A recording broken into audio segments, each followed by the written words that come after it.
So I moved here in 1983 and started experiencing the Atlanta house scene probably around 1985, 86. And basically had met a few people that had moved down here from Chicago, who used to actually get me hip to the music, kind of showing me, stuff from, at the time it was J.M. Silk before Steve Silk Hurley went out on his own. And, really started learning about that sound and just really wanted to learn more about it. I had been DJing for a while previous to that, but I really started focusing on house probably in the late 80s. Unfortunately for me, I didn't know how to actually get myself out there, so I used to actually do house parties at my house and invite people over, and then I would play what I thought was house music just from what I'd been hearing. And it was always getting real positive feedback from the folks I would invite over. Fast forward to about 89, 90, I met a friend. Well, at the time it was an acquaintance. We became friends over the years, and she had introduced me to a promoter that had moved from Miami that was going to start doing parties in the Atlanta area. So she passed my name on to that promoter, and because at that time I wasn't as confident in my skill as far as playing in front of a huge crowd, I basically talked to the promoter and said, look, if I don't make the crowd dance, you don't have to pay me. Well, turns out that I ended up working for that promoter for many years, just really specializing in house music.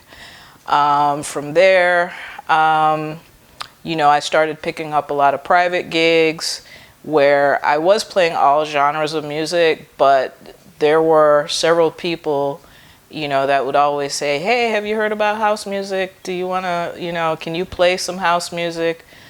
Started playing my house music then. But the problem that I was running into was I could never find the music in a lot of the quote-unquote chain record stores. There was always a very limited amount. So I heard about Ron Pullman and the store called Airwax.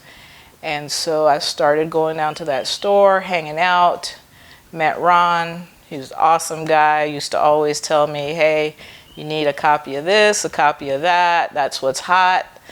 And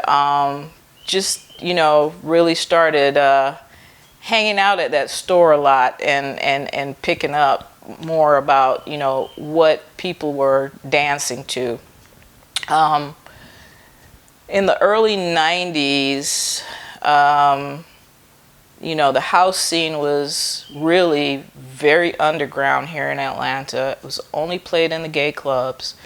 And so, it was like, well, if you want to learn more, that's where you're going to have to hang out. So I started hanging out at some of those clubs, listening to a few other DJs. Just fell more and more in love with the music because you could see people expressing freedom on the dance floor. There's no judgment, everybody just having a good time. So even at that time, I was doing my every Friday gig with, the promoter. I still wasn't getting asked to play anywhere. As we know, DJing in general is a male-dominated industry, so it was really hard for a female coming up to really get gigs. But I kind of worked my way, just kind of networking with some of these guys, doing some little side parties with a few of them. And then I would say it was probably in the late 90s, early 2000s that I started getting invited to play with some of the other DJs. As time went by, I was getting bigger and bigger gigs, you know, playing with some of the bigger names. But my struggle still has been, even to this day, that sometimes when you get asked to play as a female, you're still the opening DJ. So, you know, I've tried to work with some of the promoters to see, you know, how we can work it out where, hey, you know, maybe not necessarily a headliner, but maybe, you know, midstream, you could play when the crowd really starts coming in. And, you know, it's kind of worked sometimes it hasn't worked. I will say since about 2008, things really started picking up for me in the house scene in Atlanta. But unfortunately, by 2009, when the market crashed and nobody was getting any work, I had to move away from Atlanta. I ended up moving out to Los Angeles and really took that time to work on my craft, continue to work on my craft. I was doing a few internet radio shows back then, and I guess the word started getting out, and I moved back to Atlanta in 2013, and I have been nonstop since then. Had the opportunity to play with one of my first gigs when I came back to Atlanta was at a spot called The Shelter. Had the opportunity to play with Hippie Torales. And then, you know, it's kind of been, I guess, like a roller coaster ride since then. You know, I've had really great opportunities after meeting, you know, several DJs who are not necessarily based in Atlanta, but especially in Detroit and Chicago, where, you know, I made some connections with Stacey Hot Wax Hale, who's the godmother of house in Detroit, DJ Minx, who's also like killing the scene right now. And we started working together on a few projects. So I've been able to play with, you know, everybody from Alan King to Jesse Saunders to Josh Milan. Just really great opportunities, and just really had those strong women behind me pushing me to do, you know, a lot more in terms of getting myself out there. Because I know for me personally, sometimes I don't ever go out and really advertise that, hey, I DJ. So, you know, they were just like, you know, keep pushing, you know, start looking at getting into production, you know, because that sometimes can help with your DJ career. So, so pretty much from 2014, 2015, I've really been pushing myself to get out there. I've also taken the time to mentor some of the younger DJs coming up in the Atlanta scene, just because I don't want them to go through some of the same things that I've been through. You know, it's still hard for a woman as a DJ, but I think if you make the right connections, constantly work on your craft, and also, you know, build relationships with people who are really doing things in the scene, you know, and get their respect, things will just start opening up for you.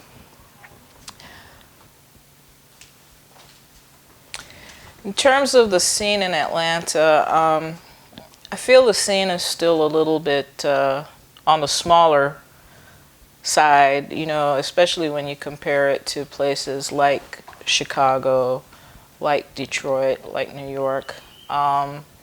So I think, you know, for Atlanta, you typically, especially if you have a lot of events on the same night, all the events end up being very light because people are so spread out.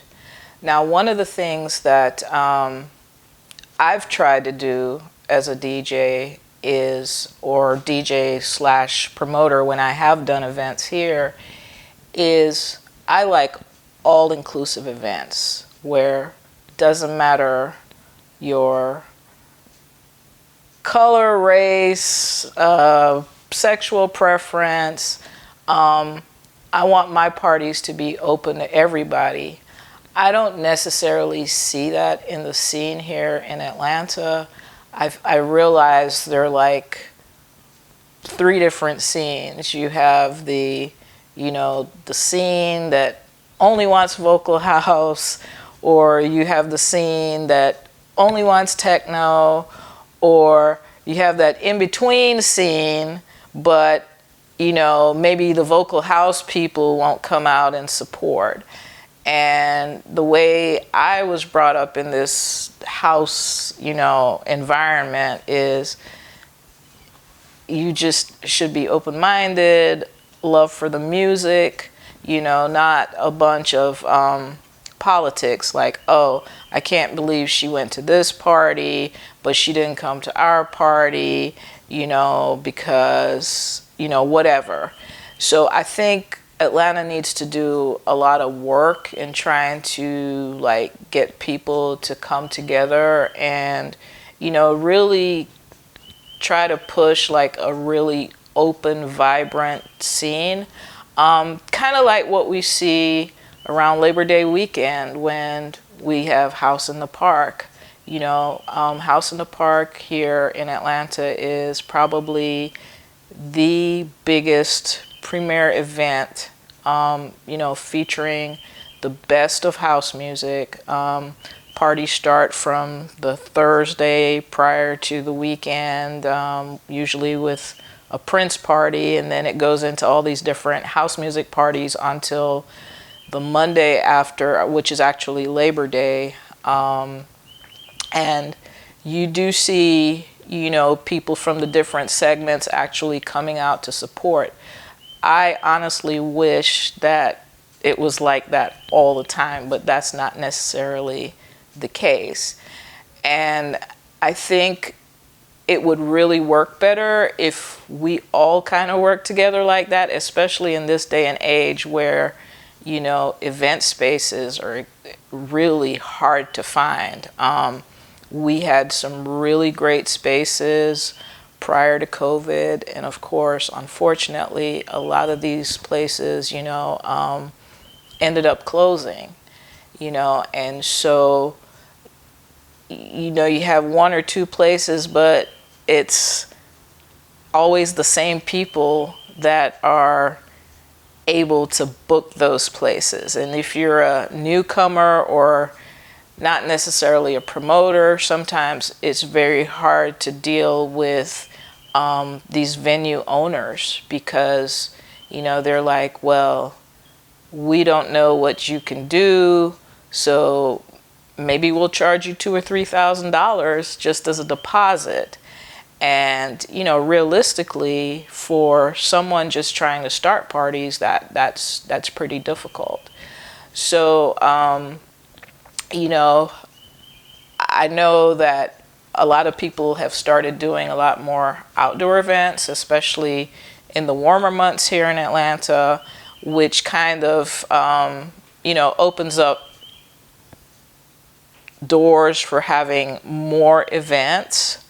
But again, I think we need to get back to the basics. I think we just need to be all inclusive and really try to, work together because the community is very small here.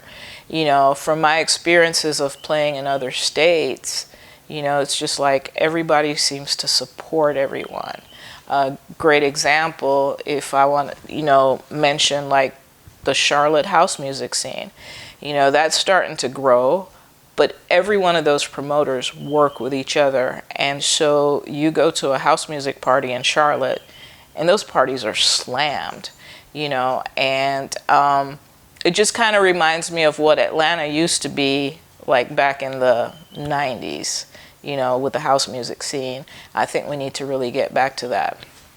So I believe what's causing some of the division in the DJ scene in Atlanta is, there are combinations of factors. You have, some people who are just really competitive, that, they want to have a party 4 times a week, versus trying to really work on doing quality events. But that's just a matter of trying to get their name out there or try to stay relevant.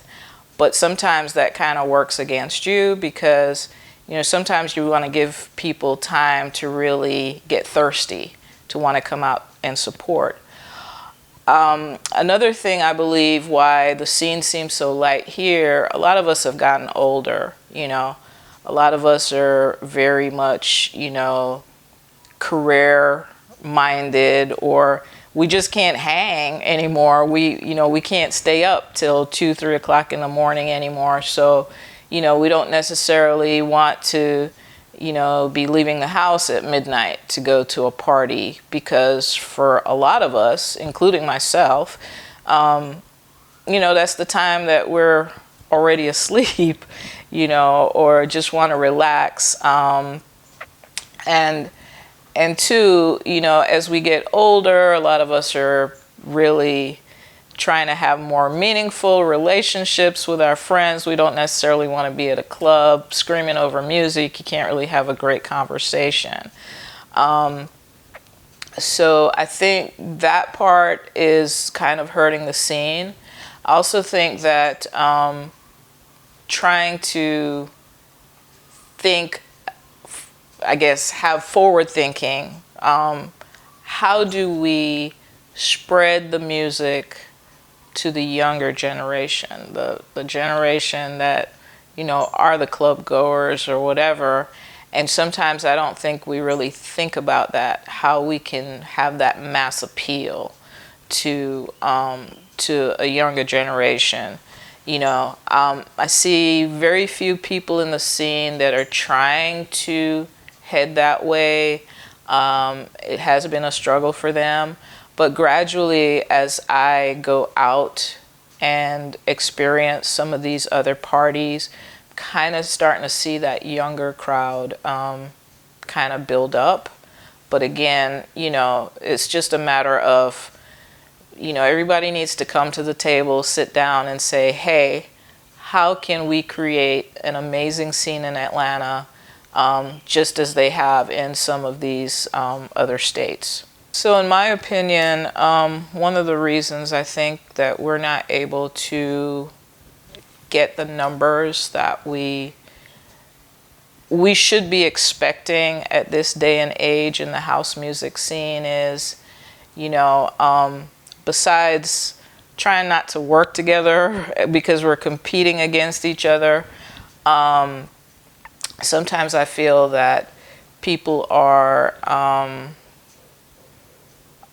I feel like in the scene sometimes, which we should, because we should be running this as a business.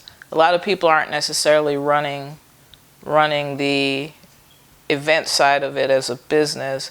So you have, let me just say the black house music scene.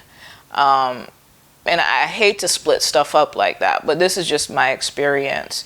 You have what is probably majority black scene. No one wants to pay, $10 to come through the door. They definitely are not spending money at the bar, but then everybody complains that they can't get a venue. And venue owners are in the profit business. They are not running a nonprofit. So sometimes you have to be conscious of those things, that when you go out and support, you try to, spend money at the venue, and support that way. I've been to events, I've been part of events where a lot of times people know it's $20 or $30 to get in, but they come to the front door and they pull out the little Louie. Hey, I'm on the guest list tonight. Well, there is no guest list. So I see it differently in the, EDM slash techno scene, where, you can charge $40 or $50 at the door, and these kids don't hesitate. They come and they spend money and they have a good time. Also, sometimes I feel like at those events, again, there's no judgment. People are there to have a good time. They don't focus on who the DJ is that's playing. As long as the DJ is playing good music, they're there to have a good time. I feel a lot of times, in the black scene here, if you're not, XYZ DJ, people are just not going to support you. It's, to me, the scene, it's not even about the skill anymore. It's about whether you like that person, or not, because this person has a certain persona on social media. You want to support that person, and it's not necessarily about the skill. And I don't think it's just an Atlanta problem, because I play all over the country, and I see people that are playing with some of the biggest names, and sometimes I'm like, wow, how did their skill level get them to the level that they're playing at, when, in my personal opinion, there's some work that still needs to be done. But too, again, sometimes it is a popularity contest, and, people are just going to support who they're going to support. Case in point, we have a lot of DJs here in Atlanta, amazing DJs. I mean, you listen to them, their song selections are just some of the best things that I've ever heard. A lot of times it's not, the top 20 tracks on TrackSource. It's music that is just very intriguing. These guys and these girls are playing these tracks, and they are flawless in their, transitions, etc. But no one goes out to support them, and that's a shame. That's a shame, and that needs to change. I'm kind of one of those people who I like to support the underdog, because I've been through it, and I know how hard it is to really get up on stage and try to, perform for people that you have no idea what their musical taste is, but you have to figure it out. And so a lot of times, I do hear, well, Debbie, you didn't come to my party or whatever. Well, hey, maybe there was somebody not as popular as you that was doing something, and I'm going to go out to support them. And speaking of support, I kind of pride myself into also giving support from like a mentorship standpoint. I'm not going to say I'm the best DJ, but I know I have a lot of like technical skills when it comes to the DJing, or even if it's the actual before the DJing, how to set up your equipment, how to get your best sound or whatever. And all the new DJs coming up, I'm definitely trying to help them out. So I was really scared to put out music. I've been encouraged by several people for the last few years that I needed to start putting tracks out. Mainly from one of my besties, DJ Minx, kept saying, Deb, if you want your career to, continue, you need to start putting tracks out. Plus as we get older, we don't have the energy to do 5 and 6 hour sets anymore. So, hey, why not start putting out some tracks? So, I had fooled around with, Machine and Logic and Ableton, and just still was not sure. And one night I went to a Ron Pullman event, as a matter of fact, and Kai Alcé was there. And Kai and I were talking, and I said, Kai, I'm kind of dabbling in the production world. And he was like, Deb, put the track out. Just put the track out. And I said, and I don't know, it doesn't really sound great to me. And he's like, just put the track out. Once you put that first track out, just start building on that and working from there. So in 2021, I actually created my own label, House of Distinction, and was going to start, putting tracks out on that label. So I worked on tracks, still had a little bit of self-doubt, and then I saw Kai again, and he said, you put the track out yet? And I think that was the kick that I needed. So in January of 2023, I put my first track out called Calm Before the Storm. And of course, being the critical person that I am, I kept kicking myself. Why did I put that track out? I need to change it. There's not enough change ups in the track or whatever. I said, well, it's too late now. It's on all these different platforms. So all I have to do is build from there. So basically by March, I had 5 tracks out, and I'm continuing to work on tracks.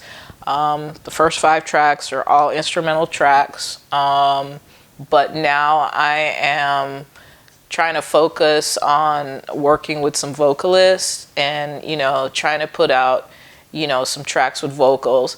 I don't necessarily want to put them in a certain genre per se, like, it's soulful house or Afro house or whatever, because I just put out tracks based on what I'm feeling at the time. So, it could be a deep track, it could be a techno track. I'm just going to continue working on tracks, and then, also continue to do gigs as long as I can stand for a few hours and the knees don't give in. So, that's where I am right now.